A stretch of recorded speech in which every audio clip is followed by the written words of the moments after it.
যেটা করতে হবে আমাদের এই কার্যক্রম কিন্তু শুধুমাত্র এখানে হচ্ছে না, আপনারা জানেন যে প্রত্যেক উপজেলা থেকে ইউনিয়ন পর্যায়ে হচ্ছে, প্রতি শনিবারই চলবে, বিভিন্ন পর্যায়ে চলবে এবং বিভিন্ন প্রজনন স্থলটি ধ্বংস করা, যেখানে লার্ভা বা ডিম পারে সেটি ধ্বংস করা। আরেকটা হচ্ছে মশা থেকে আমরা যাতে মশার কামড় থেকে রক্ষা পেতে পারি, এটা সচেতন করে তোলা। এই কার্যক্রম কিন্তু একদিনের জন্য না, আমরা আজকে অনেক জায়গাতেই চলবে। আপনার এখান থেকে শুরু হলো, শুরু হওয়ার পর থেকে আমাদের এটা সমন্বিত উদ্যোগ, সবাই করবে, কিন্তু প্রত্যেক দপ্তর তার দপ্তরের কার্যক্রম এরকম করে চালাবে, কোনো ব্যক্তি পর্যায়ে তিনিও চালাবেন।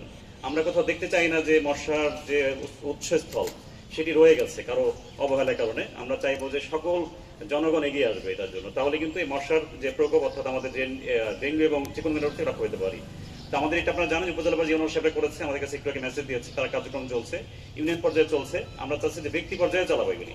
তা আমাদের এই সচেতনতা কার্যক্রম আজকে যেটা আমাদের আজকে থেকে শুরু হলো, সেটি আনুষ্ঠানিকভাবে শুভ উদ্বোধন ঘোষণা করা হলো।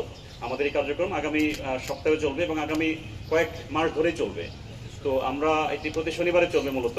আর এর বাইরেও কিন্তু আমরা চাই যে প্রতিদিন, আমরা শুধুমাত্র শনিবারে করতে চাই না, আমরা চাই যে সবাই যার যার প্রতিষ্ঠানে প্রতিদিন এইটা পরিষ্কার পরিচ্ছন্ন রাখবে, যাতে এডিস মশা বৃদ্ধি না পায় সেই চেষ্টা চালাবে।